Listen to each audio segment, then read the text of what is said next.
What's the good and bad of what you saw, Coach? Turnovers were good. It was good to get back in that business. Tackling was bad. We addressed it, angles, sloppy play, and just the 9-minute mark again. So you look at the game, and I thought we were doing some pretty good things, through the third quarter. The turnovers really helped us. And we get to that marker in the fourth quarter, and for whatever reason, the ball game is, I think it was 34-17 somewhere in that ballpark, and we gave up plays. We had a ball, lost the possession with a ball ricocheting off of one of our guys. But I tried to show our kids, this is, you get into these situations where you get pounded away. But the other day, I pulled up the score at the 9-minute mark of Oklahoma and showed it to them. I think it was 45-24. Showed them the 9-minute mark of the West Virginia game was 34-27. Showed them the 9-minute mark of the Texas Tech game. The Oklahoma State game, we didn't play well in the beginning of the game, so we were in trail mode the whole way. So the emphasis was, hey, listen, we get every game, it seems, in this league is going to go down to the fourth quarter. We've really had one comfortable win around here, and that was SC, where we actually could sit down and enjoy it a little bit. Every other one has been as close as can be, good or bad. So we've got to practice with that urgency, and we've got to expect to be in those spots, and we've got to make more plays at the end of the day. You think guys relax? I don't think it's relaxed. It might get a little bit too tensed up. I don't think they relax. I think they're very conscientious. They want to win. We all want to win. But I think there's some times where, jumping off sides, taking a PI where it's, 4th and 10, it becomes 1st and 10. Things like that, right, where you just lose a little bit of your focus and do some things that, a more disciplined defense doesn't do and gets off the field. I told you beforehand, we've got to address third down. It's as bad as I've been associated with. We've got to try new things. We have to do different things until we get it resolved. So, that's where we're at right now. We're playing too many possessions is what we're doing too. So, last year's group, in the 30s, low 30s, somewhere around there, we're at 43. So if you do the math, we're extending like 32 more drives that we didn't last year. So, it's, when you're out there and they've got 32 more chances to score on you, they're probably going to score on you. So then that adds up the points too. The thing about you mentioned tackling. I think that's what surprised me. What y'all focus y'all put on it, and then for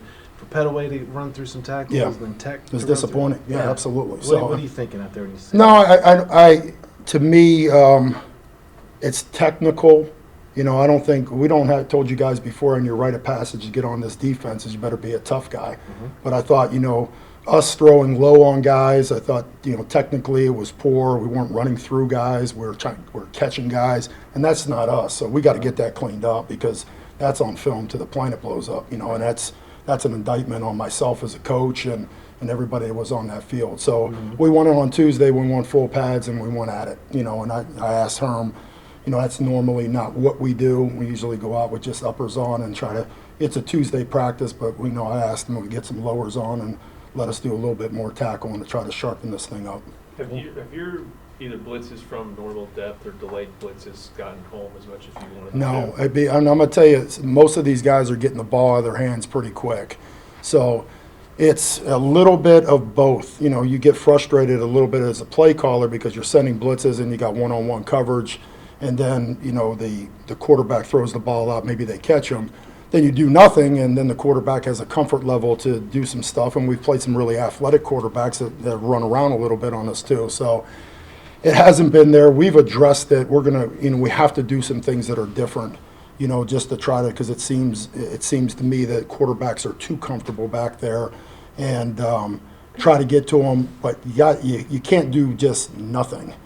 You got to do something to at least affect the timing so the guys in the back end can, hey, the ball's coming out. I know we didn't hit them, but at least I know when the ball's going. So it's a little bit of give and take. You had to go forward. Obviously, on your depth chart in the secondary, after you had some injuries, how did some of those guys who you had to come in, how they play? Well, okay, but it's one of those things where you're trying to make calls to make sure you don't put them in too many bad situations. It was. I was next in line, I think, to play, DB in that game. So, it was just for whatever reason, and it's, You know, guys just, they're banged up. And we just, like I said before, I'm not trying to make excuses. We're in that room and it's a Rubik's Cube, and we've got guys that are trained in like 3 or 4 different spots. And it's really, you know, it's what we have to do because we're short on guys and we're banged up. But, you know, you go out there and like, you know, Chris and you name it, Donovan, they all got out there. And we just got to be smart of what we call. What about Demarion? Is he a guy that could, you know, could maybe get into rotation as far as the secondary is concerned? I think eventually, you know, we've kind of settled in as kind of that hybrid, kind of the Jason Hall. That's kind of our projection of him right now. But I do believe that at some point during the spring, we'll kind of figure out what exactly he will fit us best, you know, because you have those younger kids coming back, and I think the immediate need after, you know, Gary's gone and you're taking a look at some of the senior linebackers, if he can pop into a spot where we can play him deep and actually play him at the line of scrimmage, that's kind of what we envision for him. But there's nothing that says he's out of the loop at safety. I think that decision will be made probably towards spring football. Iowa State, they've got true freshman quarterback who Yeah. hasn't hit that freshman wall yet. Seems like he's speeding up. Yeah, He's no gonna slow doubt. down. You know, what makes him so special? He's savvy. I mean, we're looking at some of these young kids in this league, and you're like, you know, to be placed in there is like, you know, you say to yourself, I'm going to put a freshman at quarterback, kind of very similar to what we did with Sammy. And it's like, you know, that can go really well or, you know, in his development, or that could be growing pains. And he has had no growing pains. I mean, he goes out there and he plays with extreme confidence. He's really, really athletic too. You know, he can run around the pocket. He makes really nice throws. He's got great targets. And I think what they tell him is, you know, turn the ball and hand it off to the, you know, you could say 1 or 2 back in the league, or you can throw it outside and say 1 or 2 receiver in the league, and just make sure that you guys give those chances, run the offense. But the thing that he becomes a pain is he can extend plays. And he's really, really sharp, and you guys have seen probably him pump faking people up and doing all those things and running. But he plays like a junior or senior. So, I mean, they've got a great one for a long time over there. You guys face another really talented receiver in Hakeem Butler, which today got some of us thinking in terms of all conference receivers, how would you pick 3? Yeah, You've we had to scheme basically all of them. yeah, Do we you have actually. 3? I don't want to make Hakeem mad at me, so that's the last guy I want to be mad. But if you think about like the Bolitnikoff and like just the semifinalists that were shown out, and I don't even think our kids were on that list, to be honest with you, which is like, I mean, we talked about it. Herm sat in our room and he looked over at me and says, think about all the receivers in this league, and they start ripping them off, and I was like, oh my goodness, you know, it's what this league is. I mean, it's extremely difficult, but it seems to be one of those years where you have elite guys, you know, and we have 2 in our building too, which is great. That's the thing I wanted to ask you about. I mean, just it is easy to kind of throw up your hands and go, this is what Big 12 football is. You know, these tight games and 41-40 deals, but I know that has to get under your skin on some level. It does.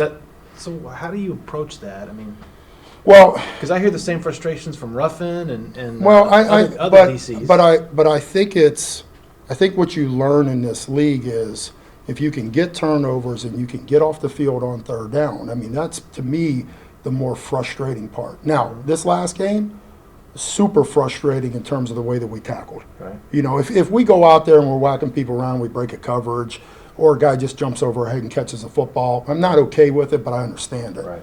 But to see some of the plays that broke on us because of poor fundamentals and us not being physical at the point of attack, Right. to me, that stuff, you know, that'll never be, that'll never be, you know, tolerated around here. So, but to answer your question, I think just the way this league is, if you can get off the field and change it's a possession game.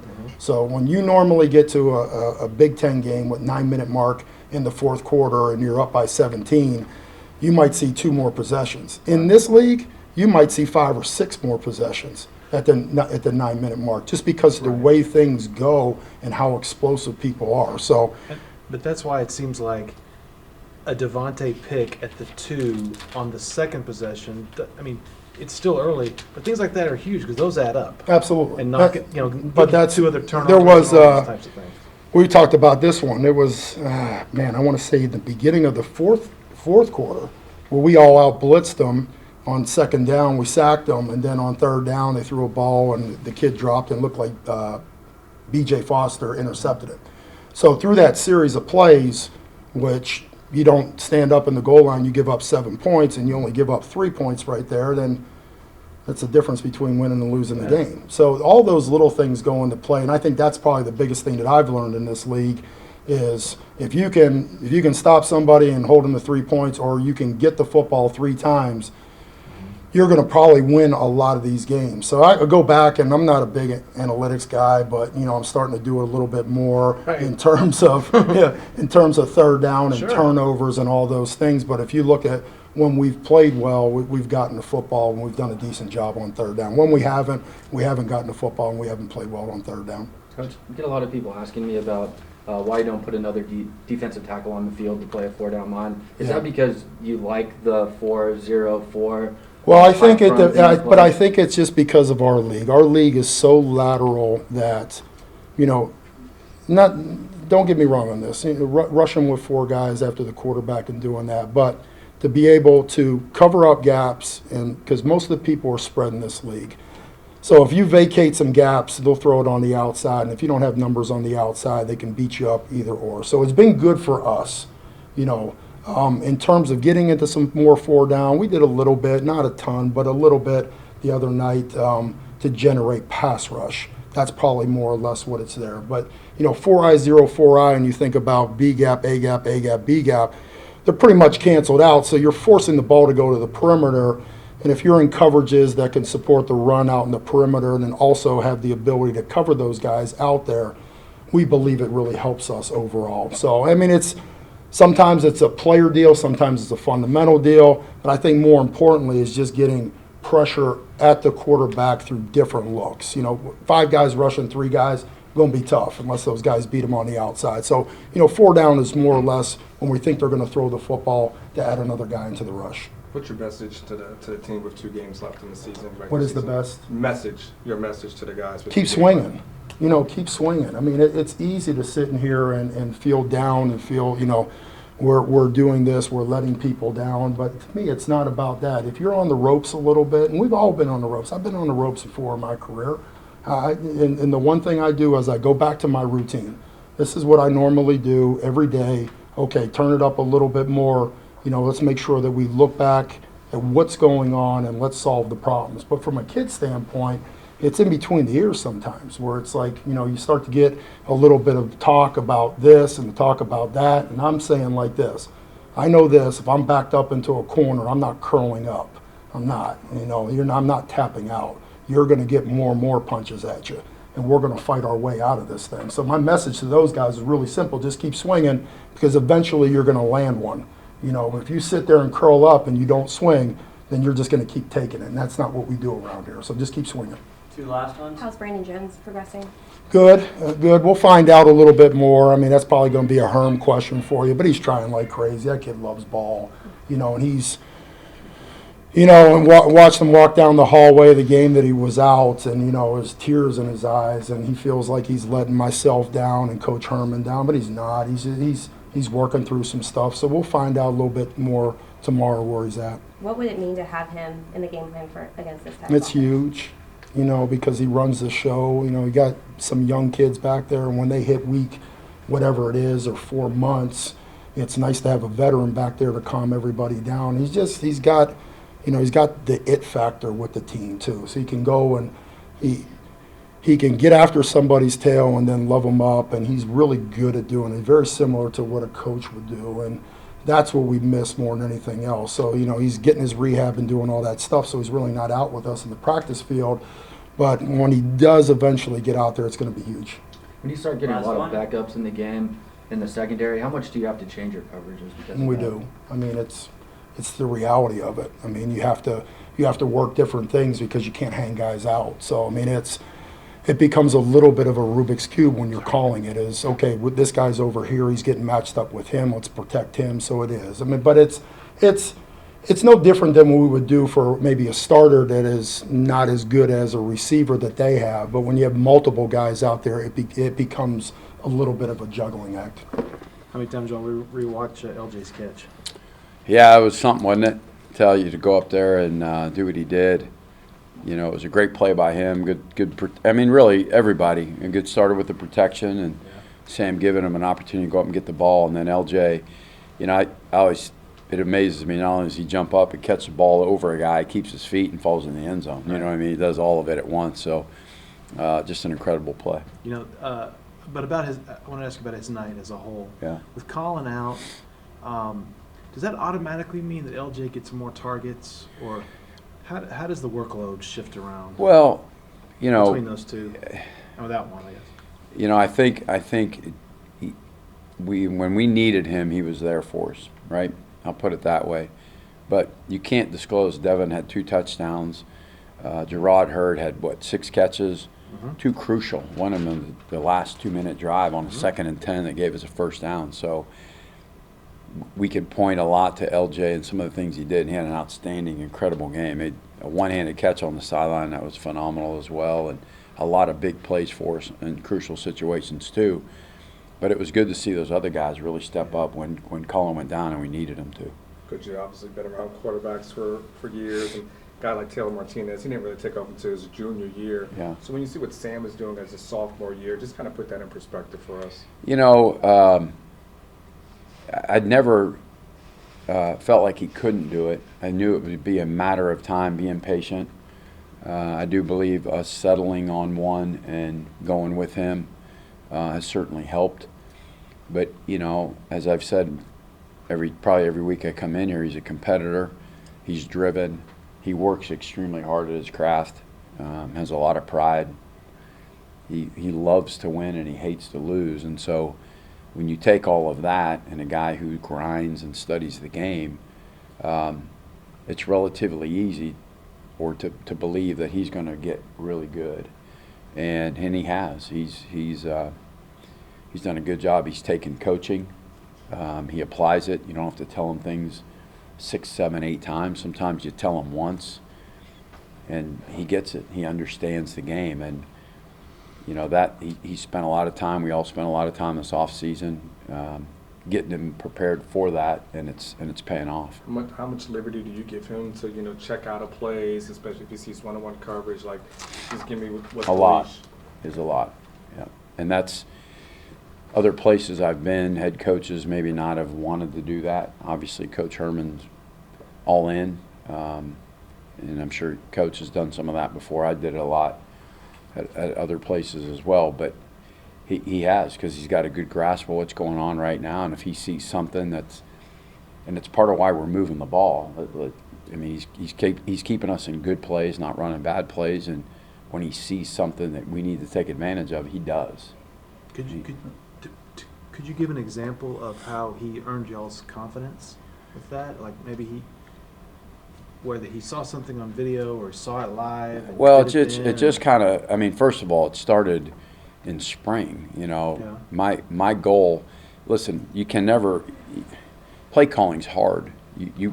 When you game plan a team, you're game planning Iowa State, but I'm watching them against Baylor and TCU. I know we're not Baylor and we're not TCU, and they're watching us and they're coming up with a completely different plan. So when you go into the game, there's going to be differences. There are. And as coaches, that's part of halftime adjustments or adjustments you make on the sidelines. But if you have a guy who's out there that can make them as they're going on, that makes you really efficient. And he started to do it in the spring, because that's ultimately the goal. You're going to run a outside play and there's 2 guys outside. Last year we'd have ran the play. Well, why'd you do that? Well, you called the play. You called the play, coach. I thought you knew it all. No, I don't. And this year it's like, I'm not running that play. Why not? There's 2 guys there, coach. Why would you call that? So they changed the play. Right. Well, I know. I didn't know there was 2 guys there. I wouldn't call that play. You see what I mean? So now they're able to function that way. So now we don't run an outside play. Maybe we run this way and the outside play the other way, and we gain 6 yards. Instead of last year gaining -2, we gained 6. Right. So now we're 8 yards better than we were last year. See what I mean? So like, and you calculate all that up, and that's how you become more successful offensively. And again, we're better at every position. We're better up front.